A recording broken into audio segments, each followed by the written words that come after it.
Oye, Francisco, pero alguien podría decir, lo que pasa es que eres un incrédulo, o sea, todo el oro que estaba ahí abajo, pues se fundió. Bueno, pues si se funde como una gran sheet, tiene que quedar fundido esa gran sheet áurea. Y de todos modos ahí estaría, ¿no? Claro.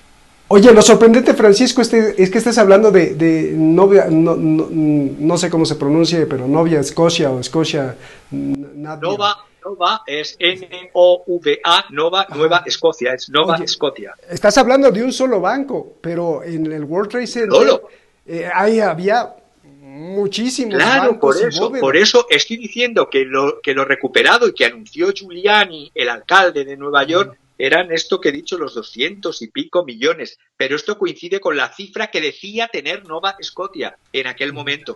Pero es que había otros Ok. depositantes que eran tanto particulares como empresas. Y no olvidemos que todas las agencias que estaban en esta torre, fundamentalmente en la Torre Cuarta, eran agencias que se dedicaban a inversión de empresas, colocación de puntas de tesorería y de trading de metales preciosos que estaban y tenían depósitos. Entonces Sí. todo esto se evaporó, desapareció. Te voy a hacer dos preguntas, pero Nuño levantó la mano y te dejo las dos preguntas, Francisco. Uno, ya llegamos a la cantidad porque empezaste a sumar y dijiste 1.000 toneladas de oro.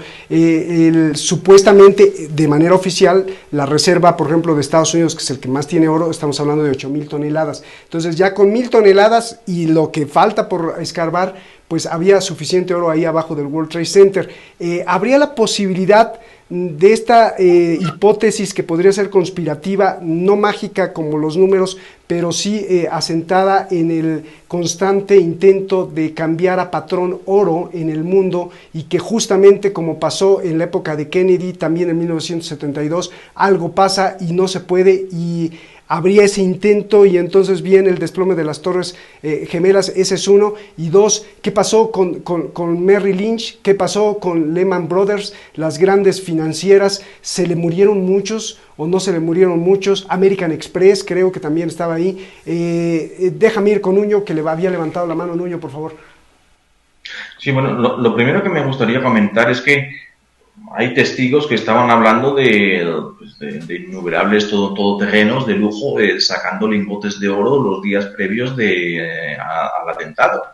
Con lo cual, o sea, sí, o sea, había mucha gente que de alguna manera tenían acceso a las cámaras y de alguna manera pues tenían la potestad de poder cargar lingotes de oro en la propia puerta del World Trade Center sin que pasase nada. ¿Sabes? O sea que no sé ni quiénes eran esas personas que conducían esos coches, pero sí que fueron vistos por bastantes testigos los días antes.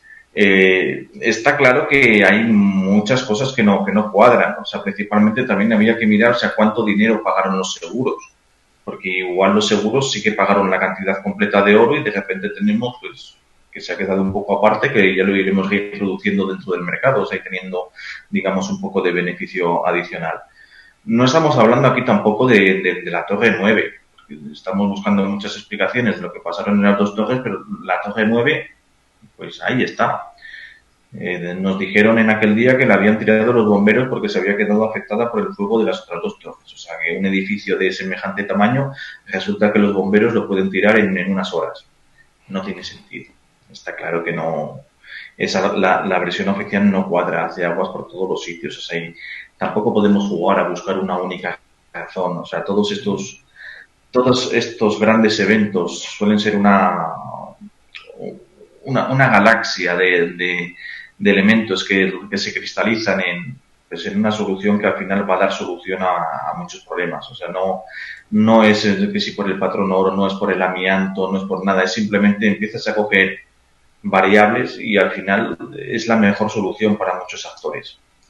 Y esto ha sido, demoler las torres ha sido beneficioso tanto para los que cobraron los seguros como para los dueños de las torres que no tenían que quitar el amianto, como para toda la industria armamentística que se hizo de oro vendiendo armas para una lucha contra el terror. Digamos que hubo hubo un acuerdo, una sincronización de intereses entre muchos actores, y no solo estadounidenses, sino de otros muchos sitios, o sea, desde las monarquías árabes a Israel, países europeos. O sea, aquí hubo muchos actores que sacaron mucho del beneficio de traumatizar a toda la sociedad, y durante 20 años han estado haciendo una agenda de control global, o sea, que han demostrado que la han sabido aplicar muy bien. O sea, hay que tener cuidado que estos mismos actores, o sea, pues están ahora urdiendo otras tramas, otras intrigas, que nos Eso van te a iba a colar preguntar. como si fuese un virus o como si fuese cualquier otra cosa, no sabemos. Eso te iba a preguntar, y dado que este es el modus operandi, ya lo decía Francisco Javier, el Maine, el barco, este casus belli para atacar a España y toda esta serie de cosas de falsa bandera. ¿Cuál será la próxima falsa bandera? ¿La estarán preparando o ya no va a haber falsas banderas? Te lo pregunto, Nuño, ¿qué ves venir? Y déjame regresar con Francisco Javier, que tenía esas dos preguntas, por favor, Francisco. Si me las puedes volver a reformular. Sí, Ha dado que cortado el sonido. sí, dado que la cifra oficial establece que son como más o menos 8,000 toneladas de oro, la reserva, por ejemplo, de Estados Unidos, y así van para Eso. abajo. Hablando de la cantidad de oro en las Torres Gemelas, pues podría haber suficiente, y hay quien dice que estaban luchando algunos bandos financieros por cambiar a patrón oro el dólar, y que no lo quisieron dejar y ¡pum! ¿Puede haber sido posible esto? Es la lucha continua. Si me voy a grupos que algunos califican de extremistas y críticos, como Lyndon LaRouche en Estados Unidos, ellos están a favor de la vuelta al patrón oro y de romper con lo que se hizo desde la época de Nixon. Las corrientes de Estados Unidos más globalistas, al contrario, quieren la desmonetización completa y ninguna referencia a los valores reales de las monedas, en este caso del oro y de la plata. Curiosamente, los países que, aunque participen en este globalismo, son países con identidad nacional estatal, como puede ser Rusia y como puede ser China y como puede ser Irán, sí que están Como era haciendo, Libia. sobre todo los dos primeros y sobre todo mucho China y Rusia, acopio de reservas desde los últimos 10 años de oro y de plata. Y desde esa perspectiva, yo dentro de la teoría monetaria soy tan clásico que creo que el papel moneda sin una referente a oro y plata, que son valores refugio, no sirve para nada. Pero bueno, existen los de las teorías monetarias más modernas que creen hacer valor o crear valor de la nada y que la gente se crea, como cuando invertían en tulipanes, en bulbos de tulipán en la bolsa de Ámsterdam. Entonces, hay gustos para todo. Hay gente que hipoteca una casa por un bulbo de tulipán. Yo no hipotecaría una casa por un bulbo de tulipán jamás. Entonces, eso con las nuevas monedas y con los auges de las criptomonedas, pues allá cada uno con... Pero la realidad es que para los tiempos que vienen y para las crisis que se avecinan, los valores refugio tienen miles de años y seguirán teniendo valor. Bien, y la otra Y en pregunta... cuanto a, Sí, y en cuanto dime. a lo que me decías también, ha habido muchas leyendas urbanas, por supuesto, la leyenda de los 4.000 trabajadores israelíes que no fueron a trabajar, que fue el 18 de septiembre por un medio televisivo con sede en Beirut que lanzó esa leyenda, Al-Manar, pero es verdad que luego alianzas nacionales neonazis, supremacistas blancos, la fueron alimentando. William Pierce, la Iglesia Mundial del Creador, pero curiosamente la realidad es que de las 2.071 víctimas, 119 eran judíos, es decir, la proporción era esa. Si volvemos a hacer cábalas, nunca mejor dicho, si volvemos a hacer cábalas y numerología, pues es el 9,2% de las víctimas. Entonces, la realidad que hubo víctimas judías sí, pero en proporción a las 2071, bueno, pues teniendo en cuenta que el World Trade Center y en los campos de finanzas siempre están muy presentes, y así he conocido en mi carrera profesional en finanzas a muchísimas personas de Merrill Lynch, de American Express, y yo siempre he tratado, independientemente de los credos religiosos, y más en Holanda, donde estuve estudiando, pues qué te voy a contar.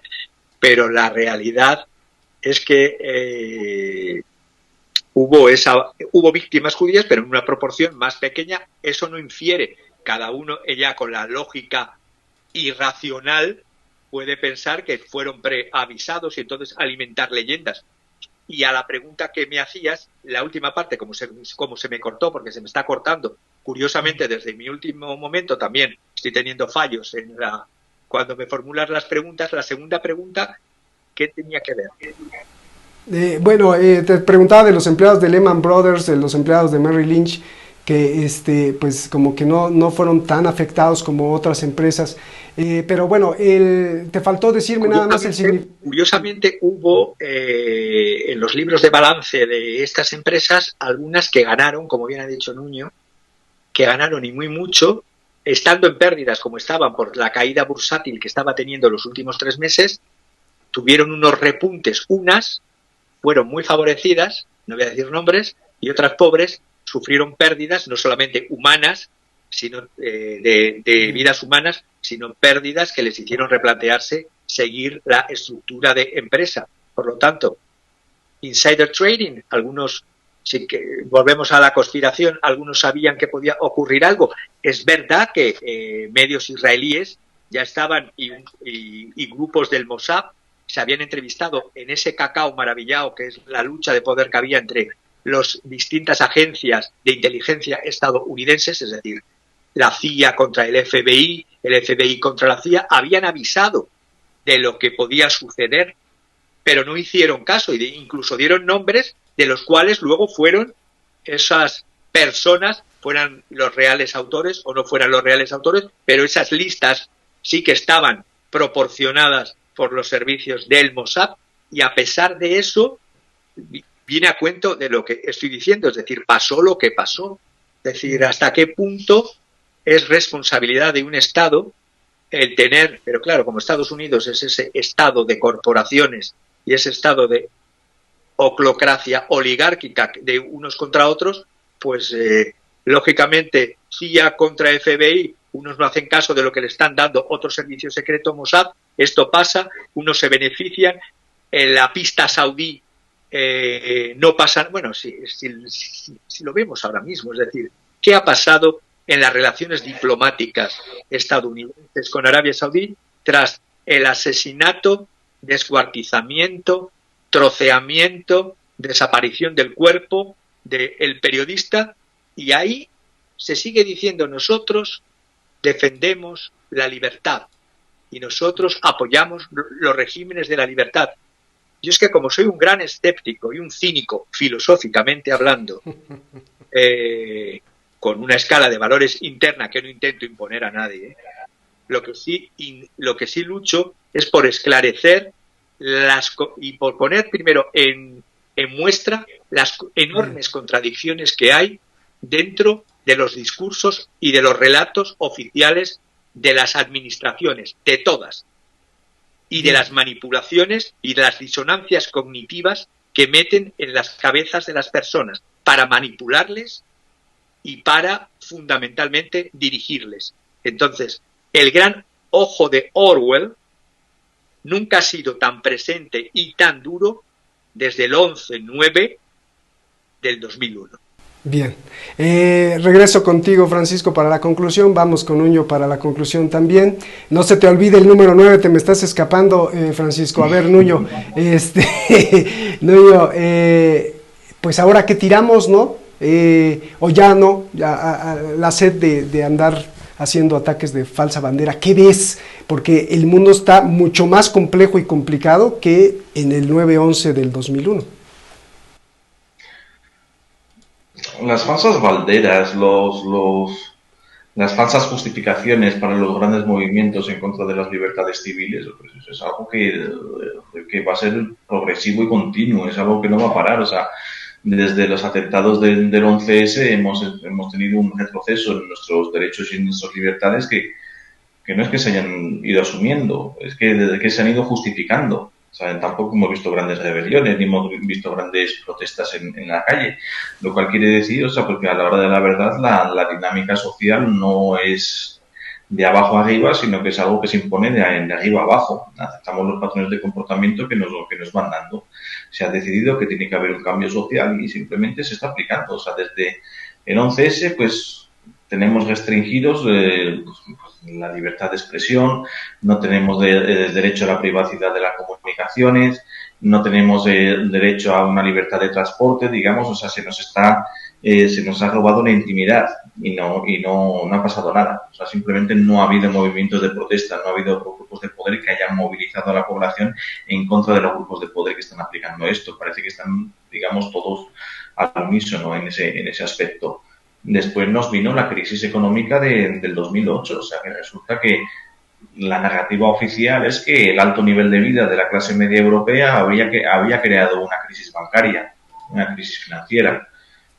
Pues la gente se quedó sin casas, la gente se quedó sin empresas, la gente se quedó sin liquidez, se empobreció a la población, principalmente a los países del sur de Europa, y está claro que fue simplemente una estafa del cártel bancario, o sea, pero se ha aceptado la narrativa, y yo es que antes vivía muy bien, y porque antes vivía muy bien, ahora tengo que ser pobre. Pasa, este tipo de cosas siempre pasan. O sea, y es que lo estamos viendo ahora mismo también con el tema del coronavirus. O sea, el cambio mundial que están intentando hacer a cuenta de un virus de baja letalidad, pues chicos, pues resulta que es que ya no vamos a tener ni intimidad sanitaria, que tenemos que llevar en la boca un carnet de que estamos vacunados con unas vacunas experimentales para poder acceder al mercado, para poder ir al supermercado, para poder andar por la calle, para poder meter a tu hijo en el colegio, para poder ir a trabajar. Que nos cortan. Sí. Nos van a poner aquí ya también la de cruz y rayas. Por favor, que no nos corten, mirad, no, que no nos corten. Pero no hablo del coronavirus, es de otro virus, o sea, es de otro, del de la gripe. De la gripe. Esto siempre va a pasar. Las sociedades, o sea, es como el mito de la caverna de Platón, o sea, nos movemos mirando sombras en la pared que nos pensamos que son reales. Y acorde a lo que las sombras estén haciendo, pues nosotros vamos a considerar que unas acciones son buenas, que unas acciones son malas. Eso es algo intrínseco a la sociedad humana, o sea, no va a haber una verdad. De hecho, o sea, que no es imposible. Las masas no aceptan información compleja. Las masas se mueven por impulsos emocionales, no por deliberaciones racionales. Siempre va a haber banderas falsas, siempre va a haber mentiras, siempre las ha habido. O sea, es como funciona la sociedad. Pues qué buen regalo nos das y nos dejas bien tranquilos. Oye, qué buena onda. No, pero nos entretienen siempre, pues al final vamos a ver cosas mágicas, y además te lo comenté hace un día, lo de volverán los gnomos a los bosques. Las leyendas volverán la mitología, volverá a haber apariciones marianas, volverá a haber unas creencias mágicas total y absolutamente asombrosas frente a lo que sería una mente científica o racional. Vamos a verlo, lo vamos a ver nosotros. Las nuevas generaciones ya tienen unos sistemas cognitivos muy mermados. Ya no consiguen procesar la información compleja, están buscando siempre explicaciones sencillas.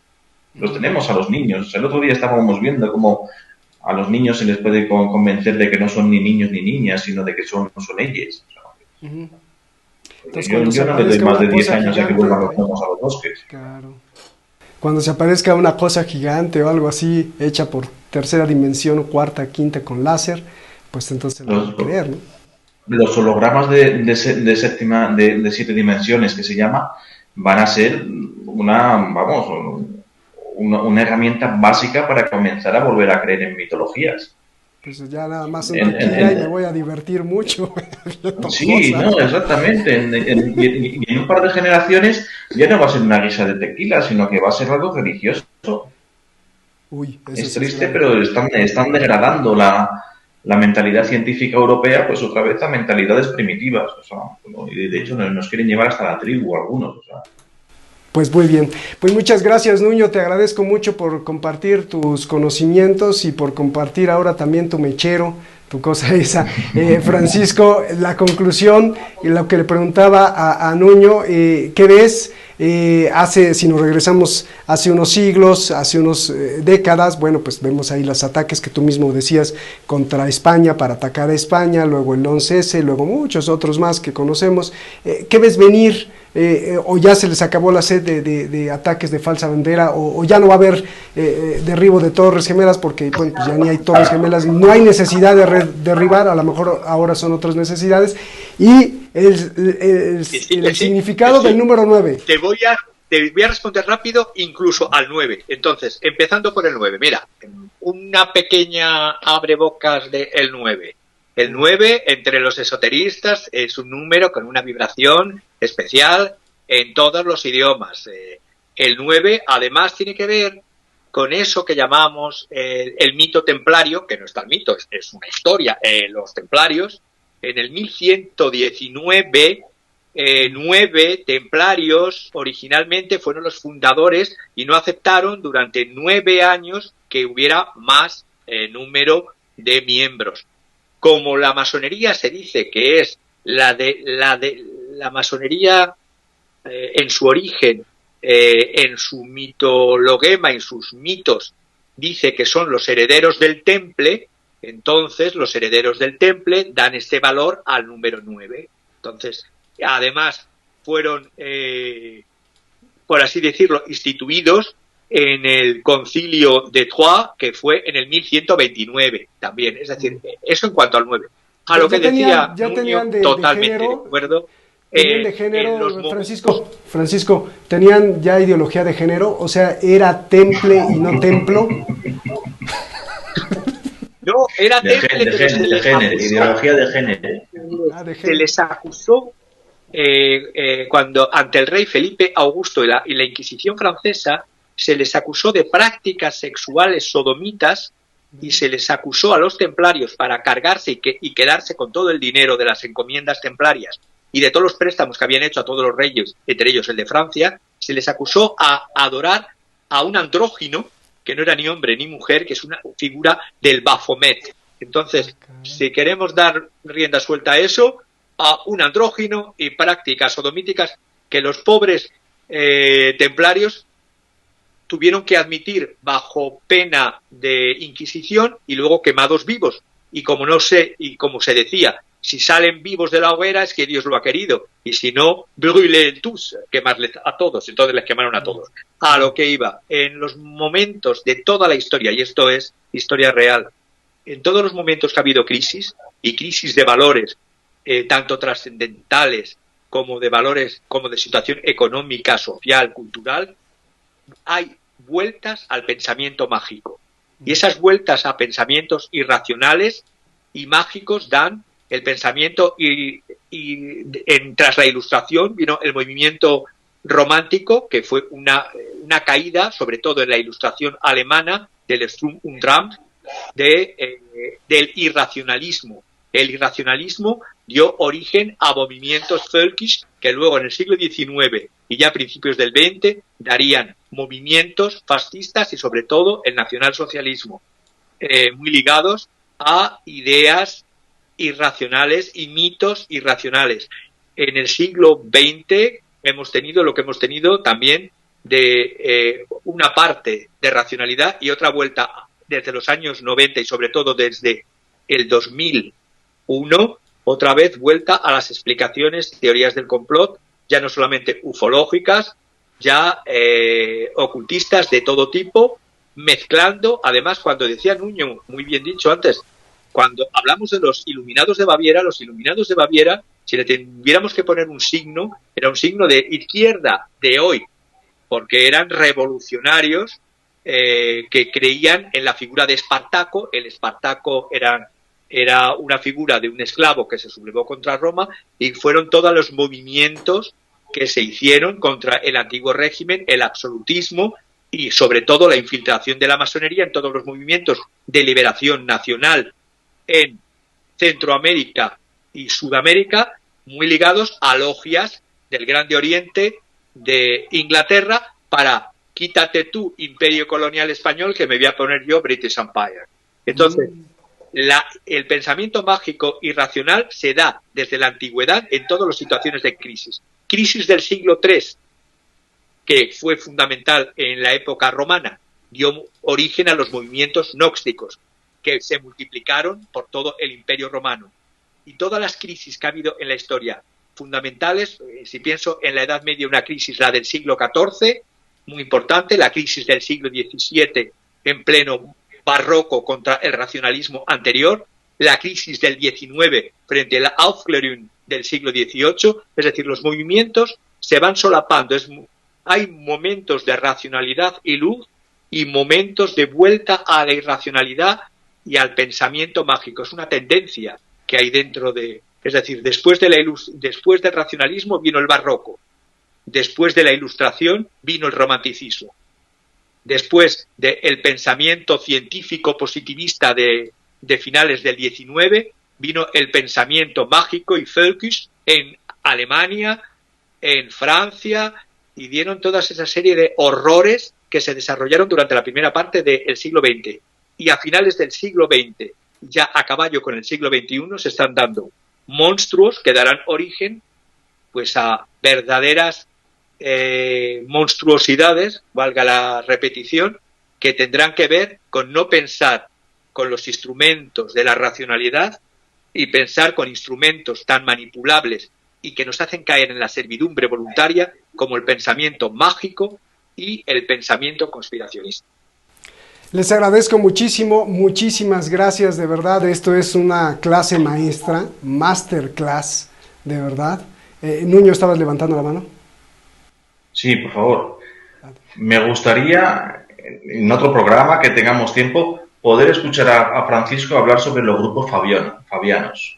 Ah, sería genial. Ya. Sobre la Fabian Society y la Fabian Society. Los hermanos Webb, y sobre los hermanos Webb y sobre todo el grupo, exactamente. el grupo de Bloomsbury, que estaba ligado a la Fabian Society. Cuando quieras la hablamos London School of Economics. Eso, por favor, o sea... Te comprometiste, a ver si podemos aquí hacer un programa sobre eso. Por supuesto. Me encantará porque es un tema que creo conocer un poco. Muy bien.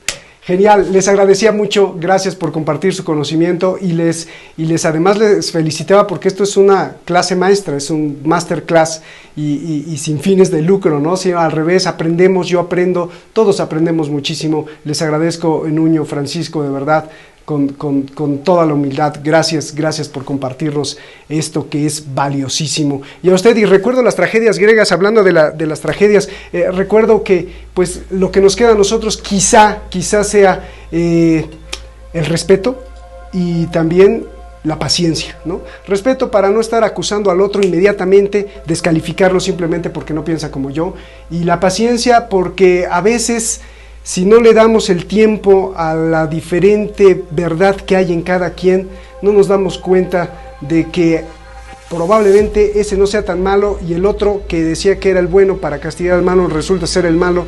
Y bueno, entonces hay que tener paciencia para ver cómo se va fraguando, cómo va teniendo este añejamiento, esas verdades que van saliendo a flote. Es muy importante el respeto y la paciencia, evocando las tragedias griegas. Muchísimas gracias, nos vemos, hasta la próxima.